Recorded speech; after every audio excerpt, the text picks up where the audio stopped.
and hot. No kidding. I don't know that Joe Sturgill needs any introduction. Just look on the stage. That kind of tells the story. Joe was born in Houston, Texas, raised as a country boy on his family's farm near Hot Springs. He said that this blend of urban roots and rural upbringing has shaped my character and values. Since he was a little boy, Joe loved flowers and enjoyed planting and arranging them. He began his career in the floral business in 1971, opened the arrangement on Hobson Avenue in 1977, and sold it several years later. He continued to do freelance floral work during the 12 years he worked for Southwestern Bell Telephone and opened Laurel's, am I saying that? Laurel's. Laurel's, thank you. Gift and Floral in 1983 with Alan Clark. Joe is currently an interior designer with projects ranging from the East Coast to Montana, but his love of arranging flowers has continued as he plans events and florals for weddings and parties. In his spare time, Joe enjoys travel and genealogy. Joe?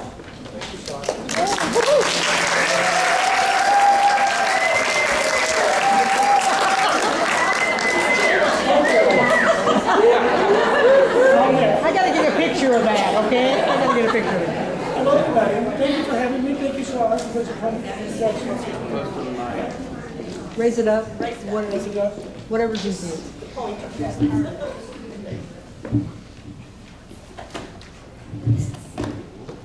Is that better? Oh, yeah. Thank you, everybody.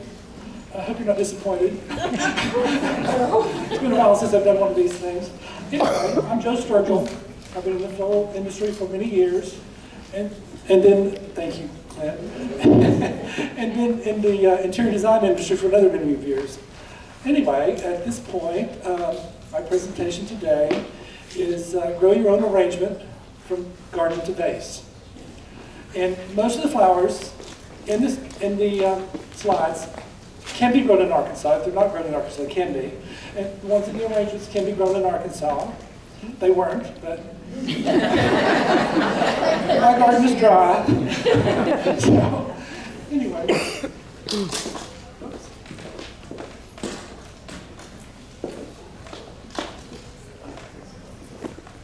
I need to speak technical. Okay. Why grow your own cut flowers? Fresher, longer lasting stems, greater control over color, palette, and style, access to specialty varieties not found in stores, and cost effective for events, weddings, and home decor. And also, if you have questions, please interrupt me. So. Key principles of flower arrangements. Choose varieties with strong stems. Select plants with long base line. Stagger blooms for continuous harvest. And grow foliage plants. Arrangements need structure.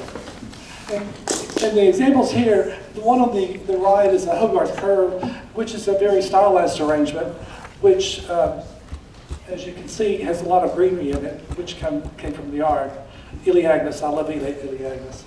And the other arrangement, you see something more casual, something just more friendly. Okay, best garden flowers for arranging. Cut and coming in workhorses like zinnias, cosmos, and dahlias. Linear branches like linear materials like branches, amaranthus, willows, and gladiolas. And form flowers like crepe myrtle, lilies, iris, zinnias, cosmos, dahlias, camellias, hydrangeas, celotias, and on and on and on.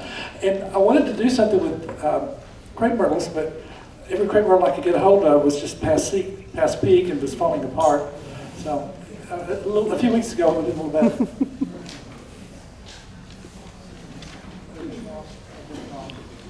I'll learn how to do this in a minute. Additional characteristics to consider is fragrant fillers such as basil, cinnamon, geraniums, rosemary, or lavender. Longer lasting focal blooms, sunflowers, lilies, lisianthus, liatris, zinnias, and chrysanthemums. Foliage, Fansia, caladium, acuba, camellia, ivy, boxwood, holly, fern, podocarpus, and the list goes on, of course, you can imagine. Grow for the vase, not just the garden. Think about the stem strength, neck length, and blooming time or harvest stage, spacing for longer stems, pinching techniques, fertilizing for bloom production, succession planting for continuous harvesting. That makes sense to you? Mm-hmm. Ask questions. Yes. So, so is there a place where you could find specific types of whatever flower for that do well arrangements? But you're saying talking about strings. Stem string. How do we know which ones have stems? Well, I guess you just have to investigate like what sorts of flowers have stronger stems than other stems. Of course, all these plants have strong stems.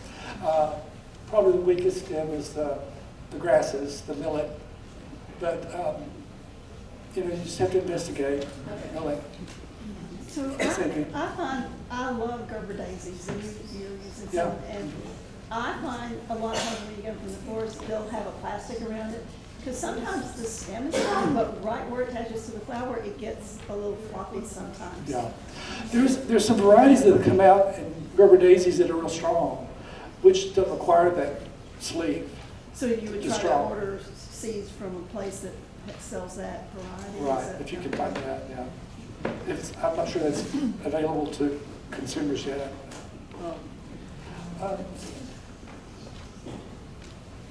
Tips for planting and spacing tips. Wider spacing equals stronger stems. Rich soil and consistent watering equals stronger growth. Pinch early to encourage branching. Support tall varieties with netting or stakes. Harvesting. Harvesting early morning or late evening. Use clean, sharp shears. Strip the lower leaves to prevent bacteria. Bacteria is a big problem, of course, in trying to keep your flowers from wilting. So you have to fight bacteria. Place stems in water immediately. Okay. Morning harvest is best because cutting the cool early hours when the stems are fully hydrated after the night. The second choice, of course, is evening after full day of photosynthesis. Leave stems with peak stored sugars. But avoid midday because heat stress blooms wilt and lose water fastest, shortening your vase life. Either way, plunge them in cool water out of direct sun. Wrong way. Conditioning. In order to preserve your flowers, you need to condition them. And one thing you need to do is recut them underwater. And to do that, you'd have a bowl of water and snips, and snip them at a 45-degree angle. That way there's more xylem exposed to absorb water. And doing that keeps it from having an air bubble develop into the flower, which also, here again, prevents water absorption. There are exceptions. Poinsettias and porbias and other sap-producing flowers which are singed with the flame. I'm sure you've seen that happen with the poinsettias. Hydrated warm water with preservative like Crystal, Floralife, Aqua Plus. And you can make a homemade preparation out of lemon juice, sugar, and but you need to add bleach. Bleach helps to, of course, cut down the bacteria. Can you repeat that? Excuse me? Will you repeat that? Yes, sugar, lemon juice, and bleach. Not much bleach. Equal parts? No, just like a tablespoon of bleach. But you do like say a whole lemon and a couple of tablespoons of sugar. How much water? About a gallon of water. A whole gallon, okay. But it's just best if you have buckets that you use for store your flowers in, that you clean them with bleach to help cut down the bacteria growth again. Not that I do. Do as I Yes, I say, say. not that I do. Let's see. Preservatives provide essential nutrients and hydration, which that makes sense. Woody stems are also an exception to the cutting underwater because you'll take a hammer and smash about an inch or 2 inches into the stem, so for maximum water absorption. Condition your flowers 2 to 4 hours before arranging. Condition. And base life expectations depend on light, temperature, air circulation, and of course, your conditioning. Further preservation can be made with using a floral sealer like Crown and Glory. And Crown and Glory is a product that, I'm sorry for being breathy, spraying on leaves or petals that helps to prevent dehydration, helps to maintain their moisture. And you can get something like, you can revive a lot of things. Like if something wilts, like hydrangeas are so easy to wilt. If you put them in a tray of water and cut them with the stem underwater, cut them, lay the whole flower in the water, and leave them for 30 minutes or an hour. Many times you'll have a revived flower if you don't wait too long. Of course, there's a point where there's just no bringing them back.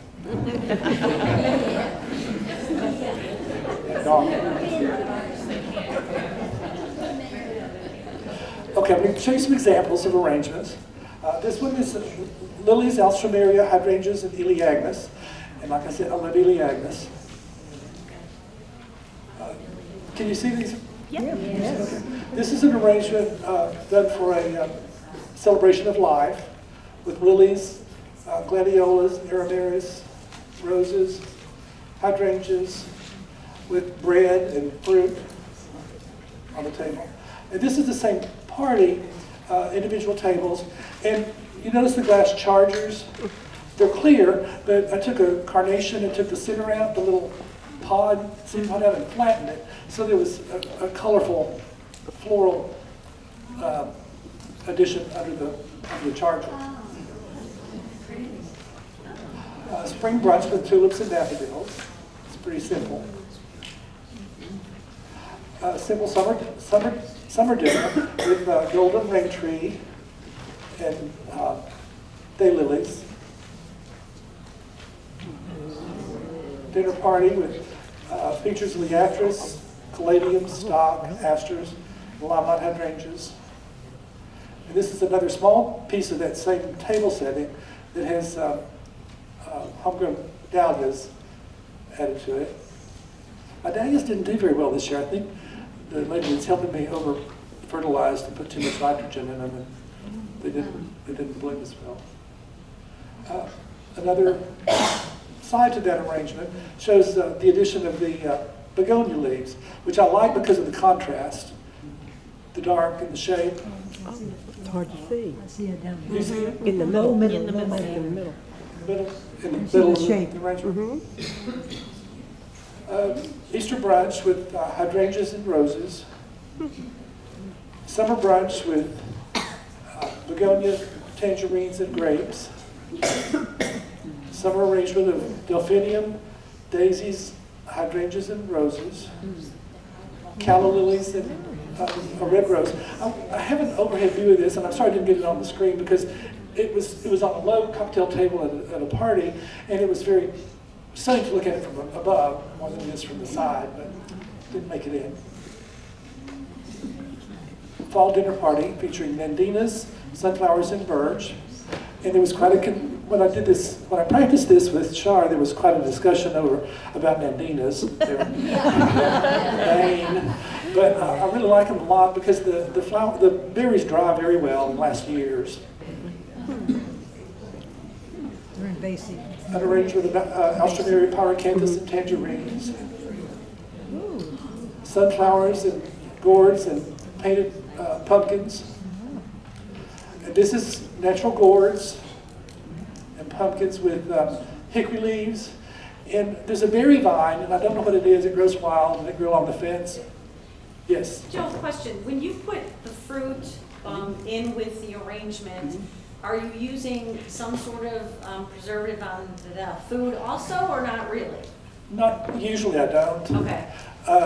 If you slice it open, then you have to worry about it. Okay. But if it's not sliced open, then you don't have that much of a problem with that. Of course, anytime you have fruit around the flowers, it reduces the life of the flower more than likely because of the ethylene gas. It's produced by them. Yes, ma'am.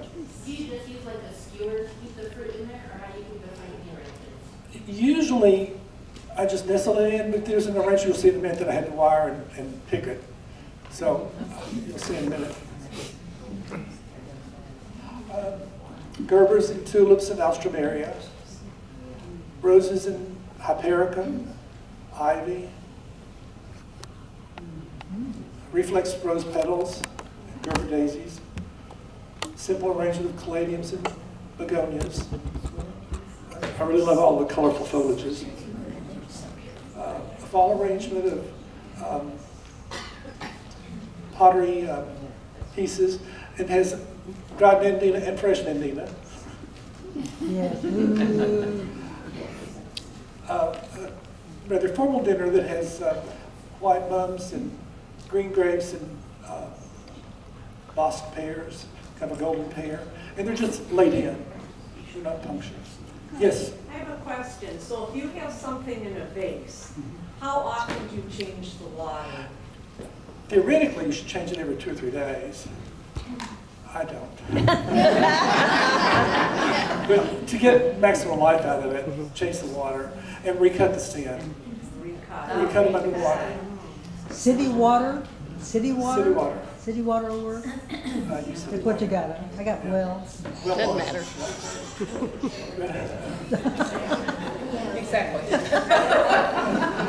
Another formal dinner with roses and hydrangeas and begonias. Same arrangement. Summer wedding Wow. with summer flowers, Iliagnus everywhere. Another arlington with Iliagnus. And this is what I was talking about. The sliced melons were open, but it was just for a few hours, so it really didn't matter. You really can't you can't expect something like that to last for days because of the cut fruit. But a bedroom with various greens, summer wedding, arbor. And this was a pool party that had topiaries made out of lilies, roses, and daisy pom-poms, various greens. Film festival gala, with roses and other flowers. Autumn wedding with roses and bittersweet. Here I am, so my fat self. Putting together an arbor over the entrance to a wedding that we're getting ready to see, so that the guests would go in through the arbor. The next one shows just the top of it. I'm sorry I don't have a picture of the whole arbor. Centerpiece with gourds, or squash and eggplant, rosemary, pyrocanthus, and golden aster, aka goldenrod. And do a lot of Iliagnus in the ceilings, so which requires ladder work. So this is a party that for a wedding that featured Chinese lanterns and lots of Iliagnus and flowers. Another picture lit up. Was that, Joe, was that in Hot Springs or someplace else? Garvin Gardens. Oh, the Garvin? It was a tent at Garvin Gardens. Oh, good, yeah. cool. And this was in Anthony Chapel, same wedding. Oh, great. So, Yes. do you have a team that works with you? Yes, I have help.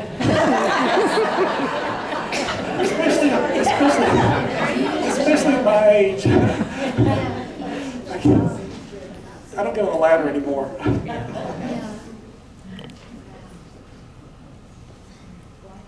Christmas centerpiece with fir, cedar, euphorbia, begonias, and roses, and alstroemeria.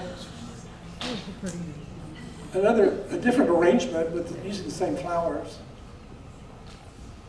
And this is a party that I did creating balls of flowers like ornaments.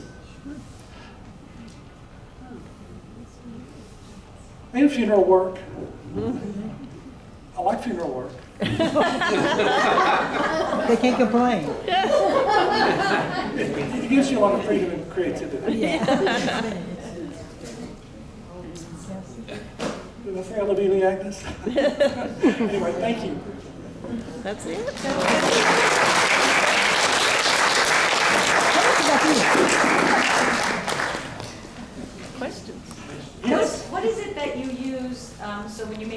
ornaments. What is it that you use to make the balls? Yes. Foam balls made out of Oasis. Made out of Oasis. Oasis is floral foam, and you can get them in ball shapes, various sizes. Various sizes. Tell us what's in your arrangements over here, please. Okay, certainly. In the one on the right, we have Helianthus, and variegated unanimous, camellia, antique hydrangeas, a rose called Wild Dancer, and a lily, and I've forgotten the name of the lily.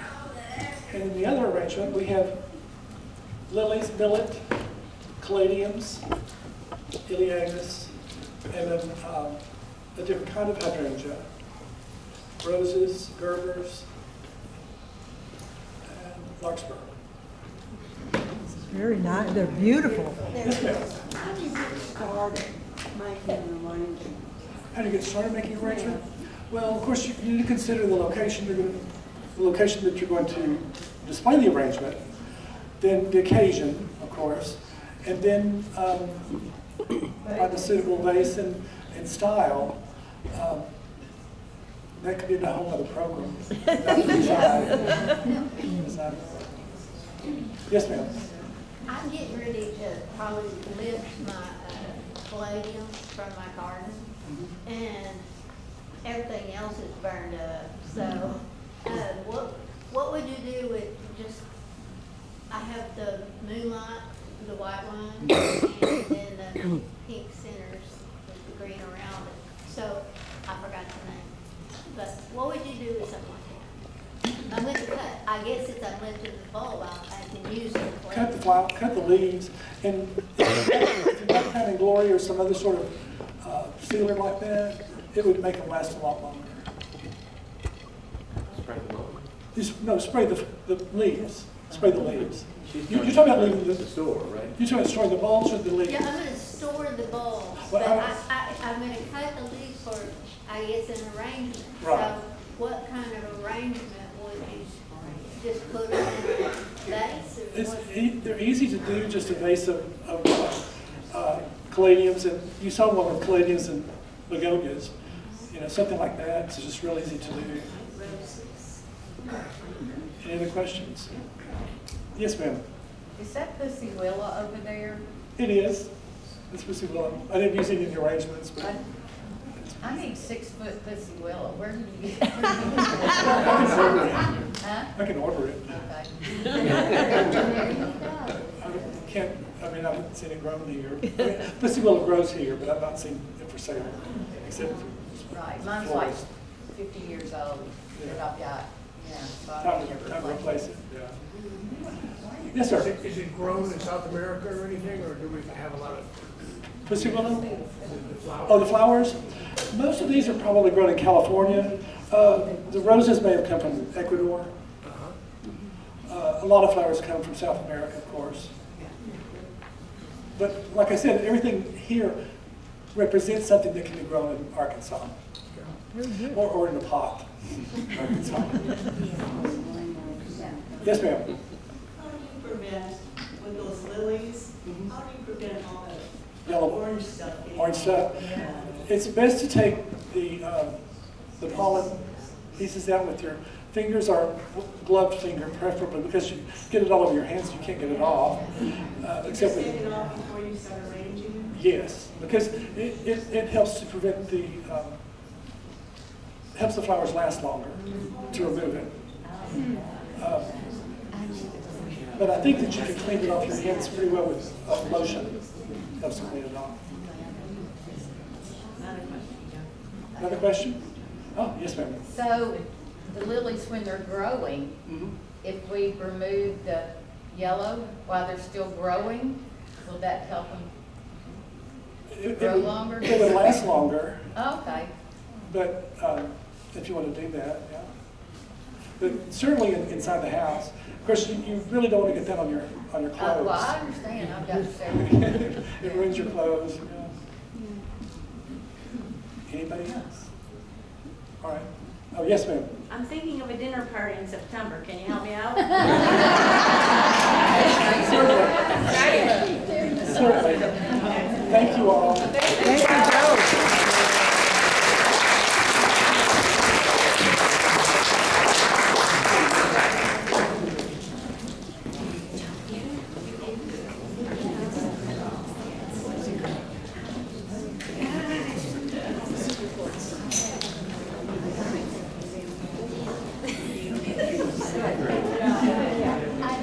Okay, officer reports.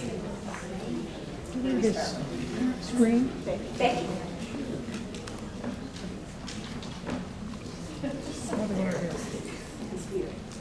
Okay, last month's meeting, there was a correction on the Mentor-Mentee picnic. Was written as 9/21, and it should have been 8/21. And now I understand because of the heat, Trish will tell you about that later. Anyway, if there are any corrections or additions or questions, otherwise the minutes have been recorded.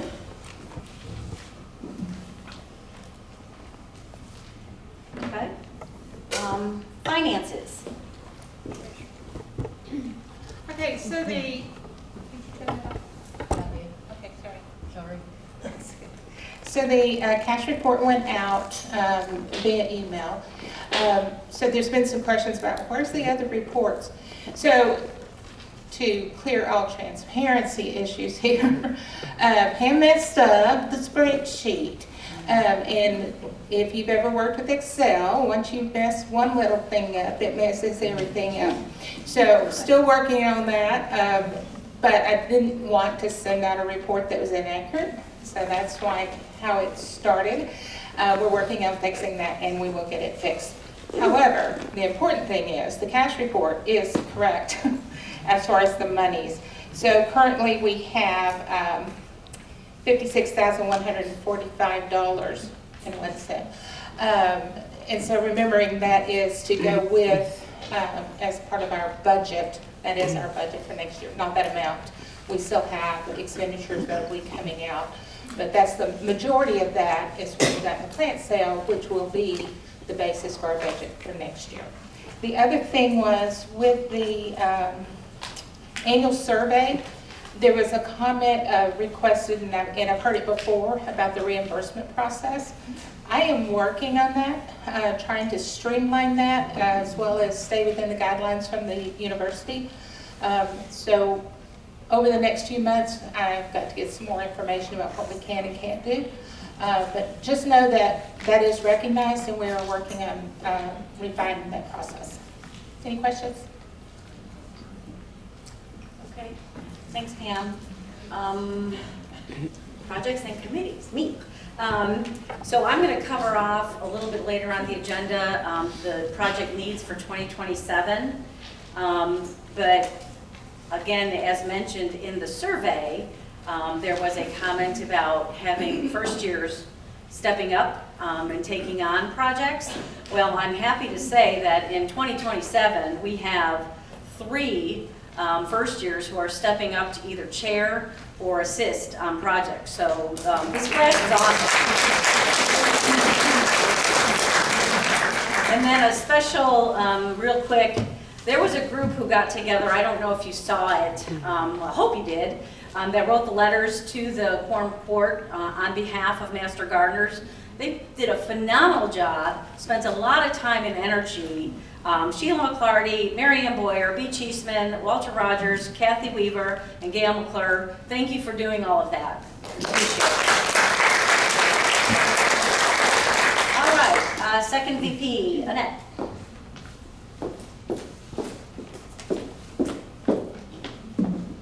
Good afternoon, Master Gardeners. So today, our membership was 88 people. This is awesome, so that makes a quorum. And we have 7 guests. Let me roll them out to you. There is, first is Cara.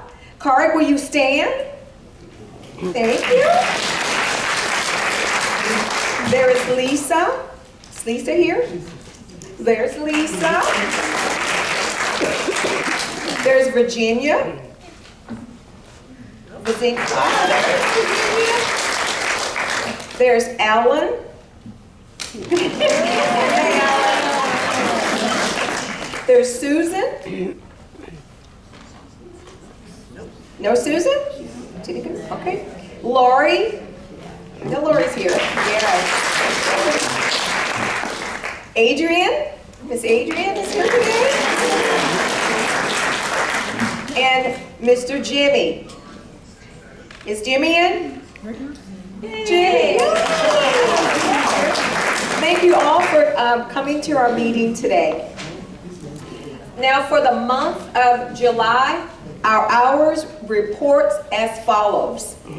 The sanctioned hours is 10,049.75. Our non-sanctioned is 816. Our total work hours are 10,865.75. Wow. Our education hours are 4,525. So our total hours is 20,915.50 hours. Congratulations.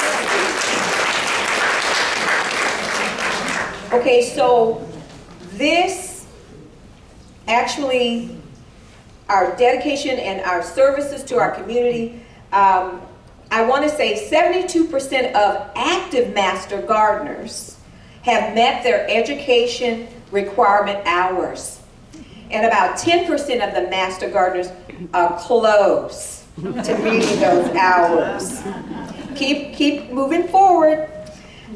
So this is a list on the table. Please check to see if you're on this list, the list of not reporting hours. Okay? So I have a list for you. If you need to look at that list to see if you're on the list, please look on the list. Okay, we need those hours. Not reading names out loud, right? No, I won't read names out loud, no. Okay, so now I will pull for the floor price outside. So get your tickets out, and not only that, we will pull for another prize. Okay, so keep your tickets. Okay. They're popping out of the back. One out of there.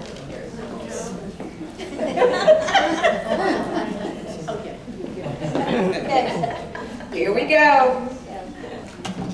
I'll stay for that.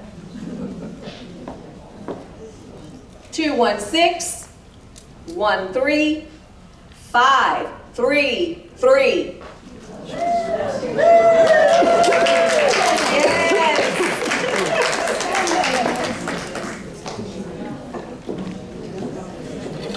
Okay, mentors in first year, past president Tricia Freeman.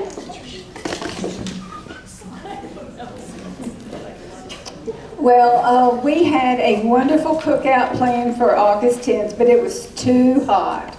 So we have it planned for tomorrow because it's so much cooler. So we've just kind of given up to have it in the summer, and we're going with September 25th. Even if it's a warm September, it's not going to be anything like this. So we have Busy Bees to hand out. These are people that have first year master gardeners that have now certified. And let me just say, we have another Linda Kukin. We didn't put her name to me early enough, and she doesn't have a bee. I'm embarrassed, but next week I'll give her 2. So anyway, we have Robbie Blocker,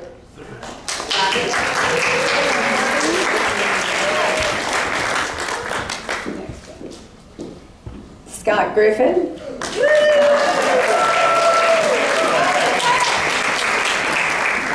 Denise Henderson, and Joe Sturgill.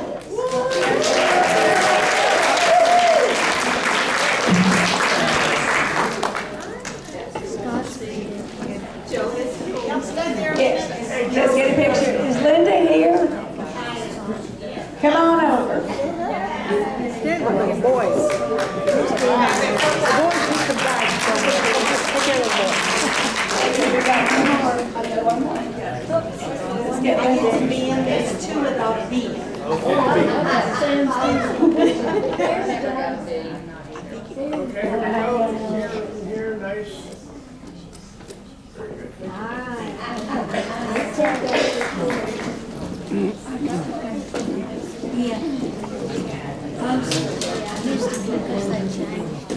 Yeah. It still looks good.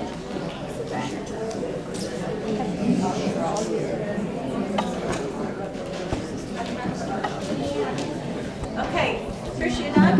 Oh, I'm done. Okay. Next on the agenda is unfinished business.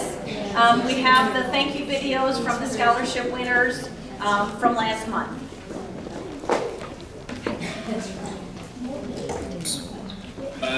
Just a little bit about me. I'm an Eagle Scout from here in Hot Springs. I would like to describe myself as a hunter and a fisherman. But first up, I would just like to apologize for the time it took for me to respond. I had to deal with a lot of finals. But secondly, it's just a great honor to be considered for this scholarship. I did my research, and it's just amazing the service that the Master Gardeners does. I think it was like 19,000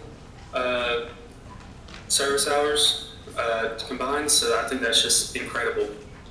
It just truly inspires me to get out and do more service, and I think that just shows the heart of service that is still beating in our community. Now, on to what y'all actually asked me to do. I'm just greatly I'm greatly honored to be considered for this scholarship because it's under the umbrella of Gene Literature. I did my research, of course, and he's just lived a life that's just a professional and a volunteer inspiration. From what I can tell, he was respected in all the fields that he walked in, and that's just a true inspiration for me because I hope to be the same. And I think this scholarship and scholarships like it bring attention to the service and the truly inspirational people in our communities, and I think that just shows to perpetuate a heart of service in our community, and I think that's the most important thing that we can do. Now on to how it will affect my career goals. I'm attending the University of Arkansas in Monticello this fall. I will be pursuing a degree in natural resource management or forestry. I have received an institutional scholarship and a few smaller ones. That still leaves me with about half of my tuition, which is about $10,000 per year.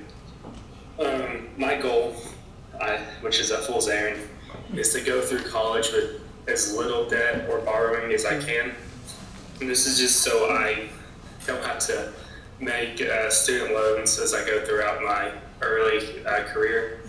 Also just to limit the impact me going to college has on my family. So just the generous amount that is in the scholarship is just a great help to that. And it's wonderful.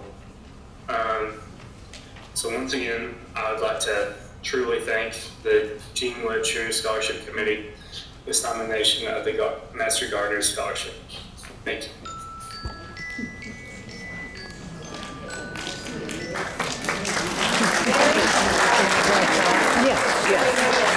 Go ahead. This is Katie, that was Katie Briggs. How are you doing? Yeah. Next up is Gracie Percival. Hi.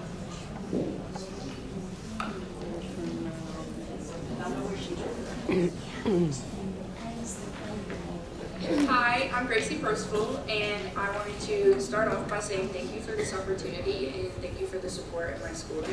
I am currently attending Arkansas Tech University, getting a degree in Ag Business Horticulture with a minor in Business Administration. A little about the photovoltaic system is, with the horticulture degree, we have a very hands-on department.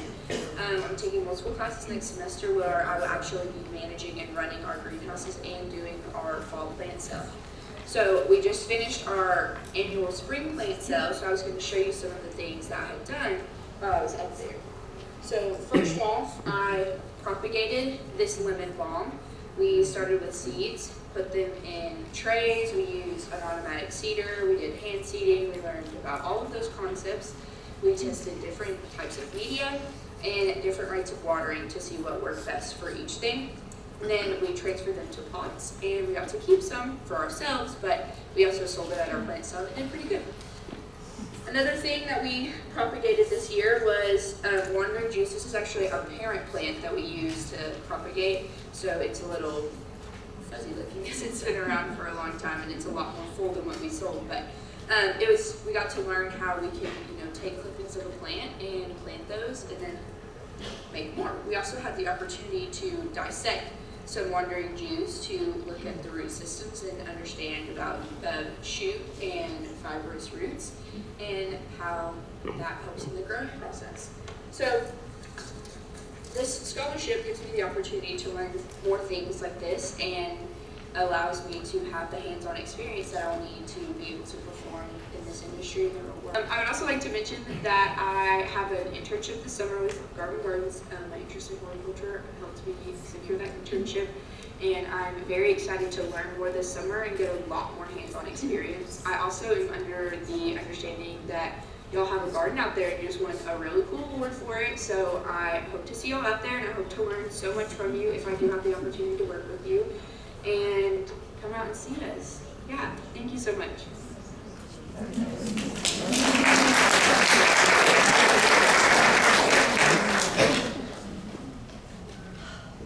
Okay, Cameron Hunter is next. My name is Cameron Hunter, and I have been chosen as a recipient of the Gene Lichter Master Gardener Scholarship. I wanted to say that I'm very thankful to McPherson.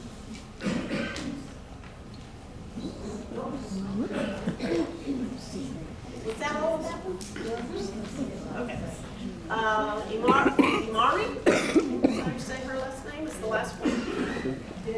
Oh my God, thank you so much for the week. I am so grateful to be brought this scholarship. With this scholarship, I will be able to attend such universities down in Louisiana because I want to be a nurse. To apply for the scholarship, I was required to write an essay about how important plants are. Plants are very important to me and other future nurses because we need to study these plants to help our patients. Patients are taking a lot of medicines that have plants inside of them that make them feel better. Me studying these plants to help make medicine and make my patients feel better means the world to me. I just want to thank you guys so much for this beautiful opportunity. You guys don't know how much it means to me. All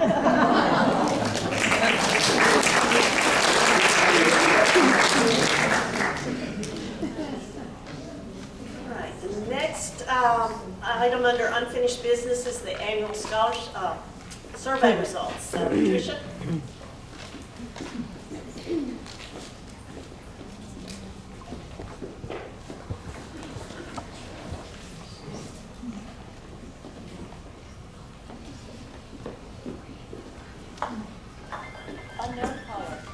Okay.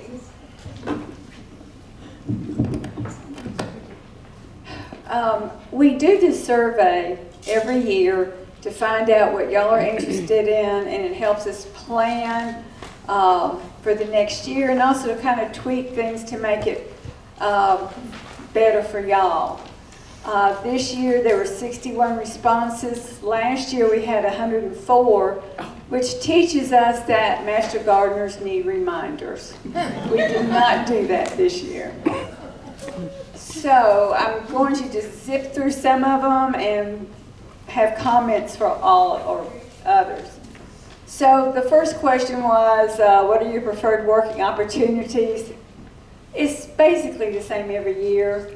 Plant sale, greenhouses, Oh, we actually have 2 people that said they were interested in the newsletter. That is new. Trust me on that. Here's your slides. Well, I did need a slide for that. Okay. All right. Okay. The second one is what topics you would like. And you know what? This is about the same every year. You know, some of the whatever, perennials or whatever, might be up or down, but it's basically perennials, native plants, shade plants, color in all seasons, and pollinators. And this helps the first vice president plan the speakers for next year. But she will also include something that appeals to her or some new topic that she thinks we need to hear. So the next one was, do you find the information from the speakers informative? And y'all said yes, basically, 4.5.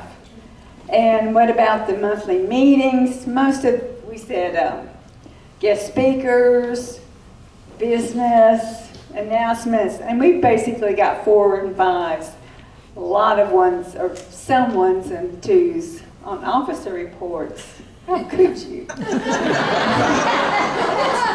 So, here's where the fun starts. Yeah. What would you do to improve the meetings? Fewer and shorter. Okay, well, the bylaw said we have to have at least 8 meetings. And we plan it for 12:30 to 2. So don't start bitching until we pass 2. And we try to bring a bunch of business to you, in front of you, because years past, they felt that the executive committee was ramming business or actions, you know, to the membership last minute, let's get it done and vote, and you don't really have a say-so. So we are trying to be transparent. All right, speakers take too long. Well, we invite these speakers, and sometimes it takes them quite a while to drive here, and we have to be respectful and just say, we don't want to hold them down to, 15 minutes. That's just a little rude. Plus, you're getting education hours out of this. So, all right. And then we have some people that said, more training and education, less other. And then somebody else is going, less education, more recognition. So basically, we're kind of just stuck. You've got different opposing views, and what do? And we just kind of don't do anything, because you aren't going to please everybody. Somebody else wants us to nix awards and lunches. Well, I like the lunches. We can socialize. It doesn't interfere with the meeting whatsoever. So don't go to the lunch if you don't want to. All right, here's something that got several comments about this. Talking in the audience is disruptive. A lot of us wear hearing aids. Other half of us need the hearing aids. So, if somebody's talking beside you, you can't hear these pearls of wisdom coming out of my mouth. And plus, it's kind of embarrassing for the person you're talking to, because maybe they're trying to listen. So, just keep it down. Someone suggested that on the bottom of the agenda, we actually write out the announcements, and that kind of serves as a reminder for later. I think that's quite doable. And somebody else said, let's take the project reports out of the newsletter and put them in the meeting, just, a couple each meeting. Well, if you're wanting short meetings, that's not going to help. All right, so moving on, do you feel knowledgeable about a topic? 5 members said that they were knowledgeable about a topic, and they would be willing to kind of talk to us about it. And that was, oh, do you feel you are kept informed of upcoming events by the use of constant contact? 96% said yes, so that's good. So what would you see changed in the newsletter? Some people said they'd like shorter ones, you know, attention deficit disorder, you know, it's like we'll read one or two paragraphs, but let's don't go any further than that. Add advice on nursery and plant stores. Can't do. Facebook and the newsletter is strictly about master gardeners. Add carpooling and roommate sign up for our trips.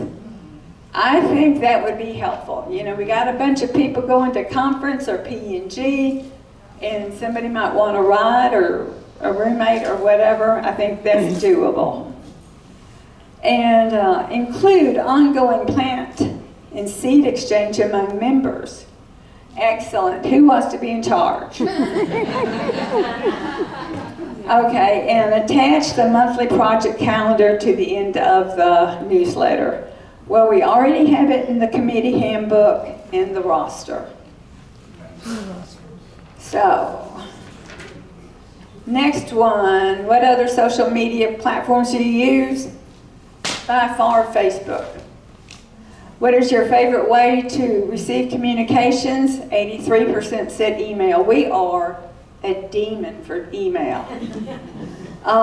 In addition to our plant sale for our community, would you be interested in having and volunteering to work an additional plant sale strictly for master gardeners? 72% said yes. I don't see that happening because we cannot get a chair for our regular plant sale. So, and what would inspire you to volunteer as a master gardener officer or project chair? Well, there we go. Nothing. Well, some are retired, they've worked, you know, this long, they just want to be worker bee. And for some people, their main focus might be for their church or pocket theater, some other organization, and they enjoy master gardeners, but it's not their be-all, end-all. Someone else says, have someone approach and ask me. Well, let's say I'm trying to find an officer or a project chair. If I don't work with you, I don't know you, and how am I going to ask you, or how am I even going to know you're interested in this? So speak up. And all you even have to say is, I think I might be interested, not this year, but maybe next year or the year after. And that way we can kind of make sure you're in the know, that you learn stuff you need to learn. But we're adults, speak up. Some people want well-defined responsibilities. And for the officers, we have that. And the project chairs have the continuity binders that let you know what they did so you can just follow along. Plus on project chairs, go in as the assistant. And, you know, then you'll know what's going on. And then there's the more knowledge and understanding of the program. I assume that's Master Gardener program. If you speak up, we can kind of get you in there. And I recommend P&G, Plant Nurture Grow. It's a leadership. Yes. Anyway, it's the leadership conference, and there's several subjects that they talk about, several topics. And then there's the ever popular hell freezing over. I laugh, but yeah, it's there. Okay, so how can the organization be improved? Fewer extraneous committees, so members have to work on dirt projects. Well, first of all, what are these extraneous committees? We gotta know. And you know, on some of us, we've aged and we just can't get down to weed and do whatever. So it's just kind of like life happens. Okay, allow us to spend our funds on projects. I know that when we first started, Janet Carson was the head of it, and her position was we shouldn't spend our funds on the projects, that should be the sponsor. I'm kind of under the thinking that we can take a look at it. It's not a hard and fast rule. It was her druthers, and if we want to look at it, we can look at it. We may choose not to do it, but at least we kind of looked. All right, improve community relations. We have the Coleus Fund, and that is our community donation, and it started out like here's a park bench or here's a sculpture. We've kind of moved away from that to helping community gardens. And I guess that's a good way of going for it. We cannot give an out-and-out donation. The state won't allow us to, but we can buy stuff that they need. And that's what they did this year. We used to speak on the radio, I think once a month. But the radio changed format and they weren't interested in gardening. And we also used to have our pictures sent to the newspaper. And we don't have a publicity chair, so that's not being done. They want more social activities. And Pam talked about the finances and making reimbursements less difficult. Okay, encourage members to try more projects. That's always good. And I suggest that you let the chair know that you want to come, so she puts you on the email list, because you know, the roster or the calendar may say they're going to work at 8:30. Well, it's hot, so they come in at 7. So you just won't know. On the other side, when you've done a project and you don't like it, just call her and tell her to, or call that person and tell them to take you off the list. No big deal. We want you to try stuff, but you don't have to stick with projects you don't like. Unless, of course, I'm the project chair, which is the greenhouse, the city greenhouse. If you sign up on a project, show up and work. And that's just part of it. They also said, and don't sit there and chit-chat. Okay. They want more projects and opportunities for working members. And at this point, on Saturdays, we have the Zero Escape on by Hollywood Park, and we have Ask Master Gardener, Hot Springs. And the village, is that in the evening, the Ask Master Gardener? Thursday morning. Thursday morning. All right, more professional continuing education. Well, we have our monthly speakers. The state has speakers for the Master Gardener Appreciation Day, from A to P, annuals to perennials, for the conference. And then different counties have seminars. Right now they've got in Crittenden County a continuing 2-day seminar. There's also advanced Master Gardener training that's available. So education is out there. And to celebrate all volunteers and not just the ones with a lot of hours. And that can be done. Okay, so there were some comments I didn't understand. It just required more explanation. So if you feel strongly about this or about anything, everyone is welcome to come to the executive committee and state your case.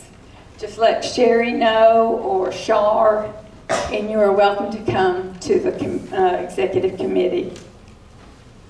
Any questions or comments about this? Oh, okay, yes. Nancy.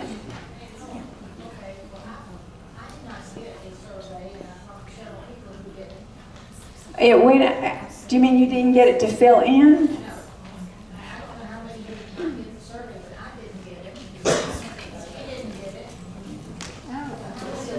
Well, I'm sorry, we didn't know. Okay, so, next year we'll keep that in mind. Hildy, was that you? I also looked at all of the results that were there. And there was one of them that really struck me because Heidi and I, Heidi, where are you, Heidi? Heidi and I are doing recognition. And we try hard to make sure that we are fair in the process of recognizing people. We know full well we really court our new master gardeners. We do lots of things for them.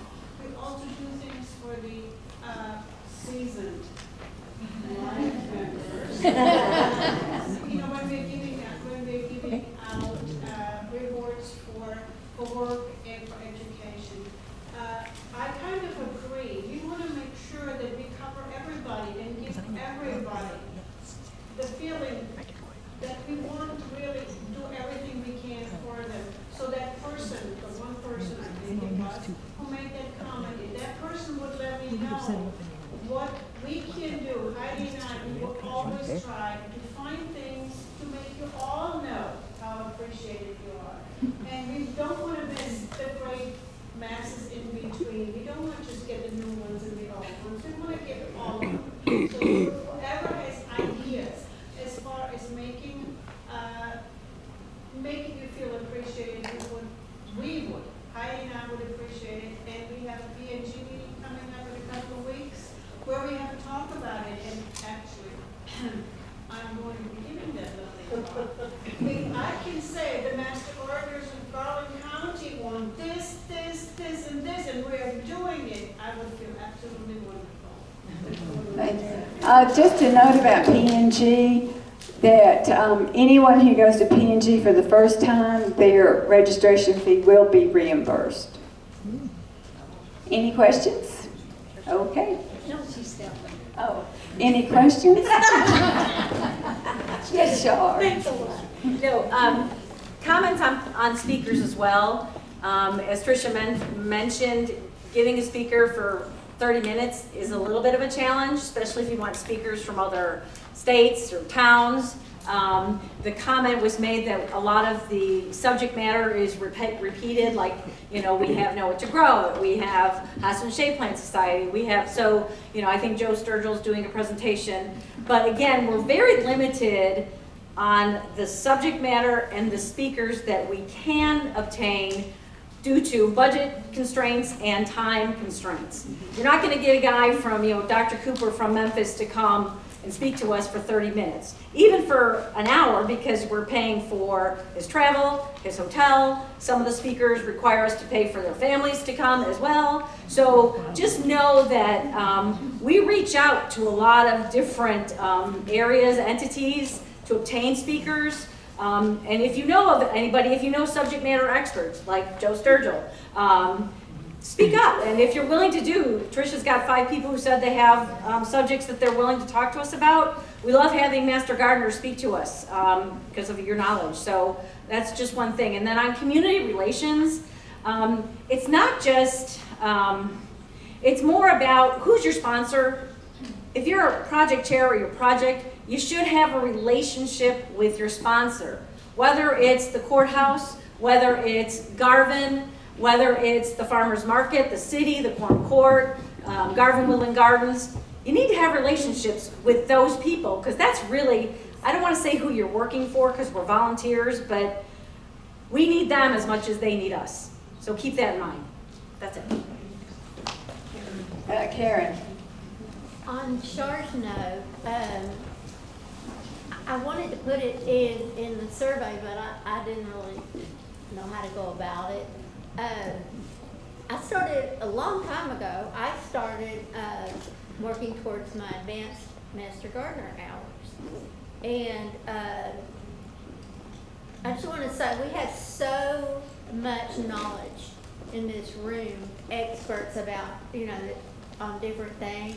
I would like to know if it would be possible for the executive committee to investigate the criteria of what makes a topic eligible or a speaker eligible to give advanced Master Gardener's hours, because I can't get away and hire somebody to take care of my husband or whatever, to go spend the night in a hotel and eat out every meal and pay the registration and the time that it takes to get to other counties. I would like the Garland County to be more proactive in trying to help people get their advanced Master Gardener hours. Not with paying people, but like show. Or, just what is the criteria to make it advanced? Okay. I know the criteria, and I'm happy to get with you, and we can plan a class for Garland County. I need something. Okay, any other questions? Okay, that's it. Thank you.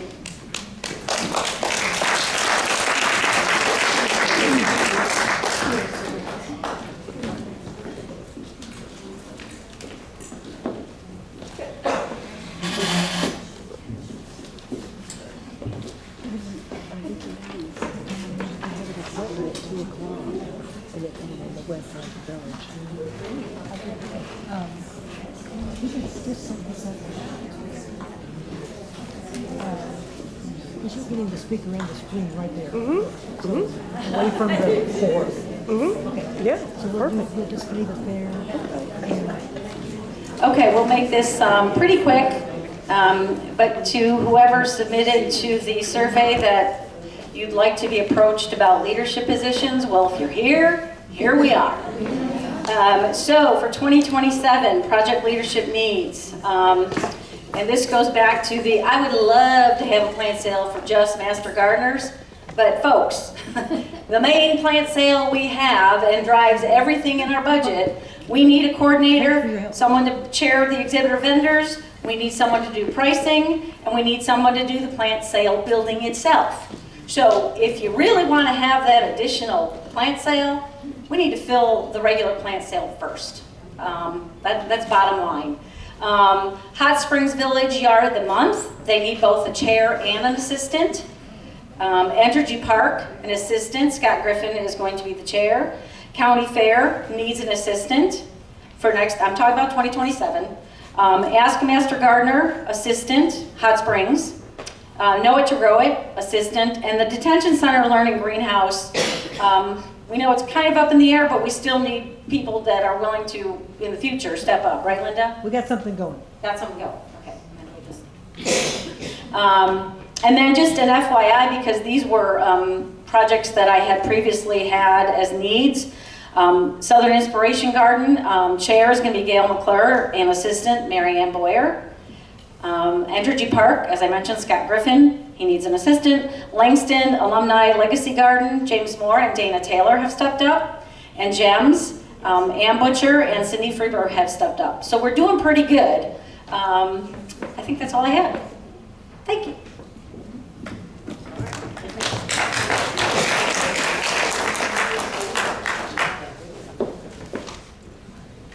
So the next big announcement is the county fair. Linda. Woohoo! And Pam. And Pam. Where's Pam?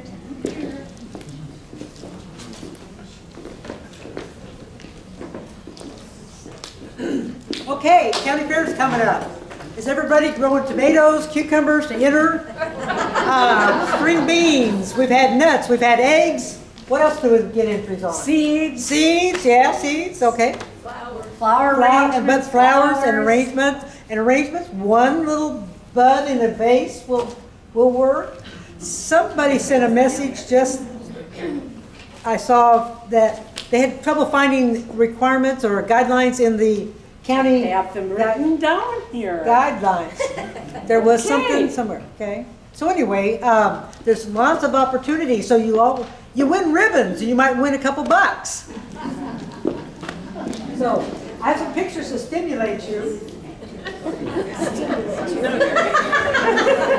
Get you stimulated right here. The Art County Fair 2026. This year, we are in the right, got it right. Right here. Okay, so we're going to be setting up. This is one of these, one in Sign Up Genius. So on that Saturday, we get our risers in there, and we've got all of our little IDs that we're going to be putting out. So this is a big day. Everything comes out of one hot building and goes into the other hot building. That date's not right. It's the 12th. It's off? Oh, I'm sorry. That's the day that it ends. What date is it? I don't know. I bet it's 12. No, okay, we're doing a Saturday setup.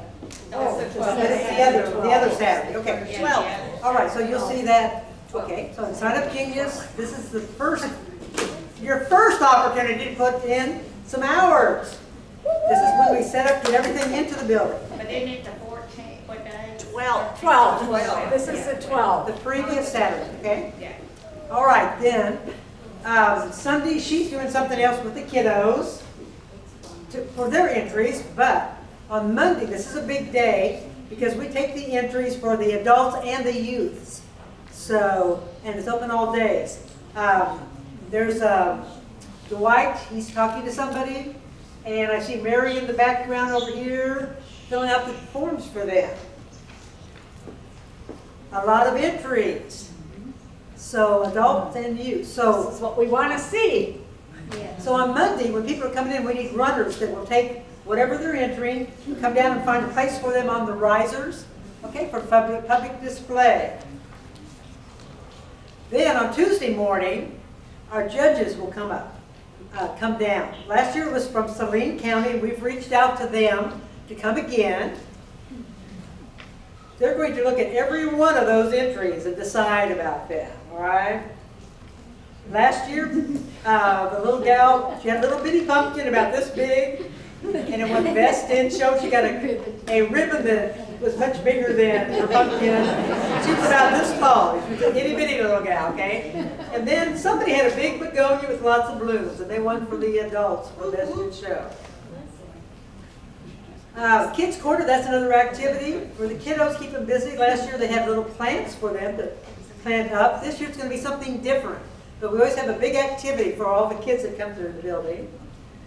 And then we ask the public to vote for their favorites on our whatever competition we had. Last year was yard art. You recognize some of these entries here. And we use this also as a way to keep track of our attendance, because somebody will sit back there, another job for you. You'll sit back there and you make sure they vote and put something in the box for voting. Another job. And then on Saturday, Saturday is the end of the fair, 12 to 9. So on Sunday we come back and we'll do our cleanup. Take everything out of that building, take it out of one hot building and put it over in the other hot building. So some of the jobs that will be on Sign Up Genius, and that went out, so you have an opportunity. This is a good time to get hours. She's going to talk about other opportunities and jobs there. But at the end, this is getting, it's so darn hot. The demonstration gardens, those projects,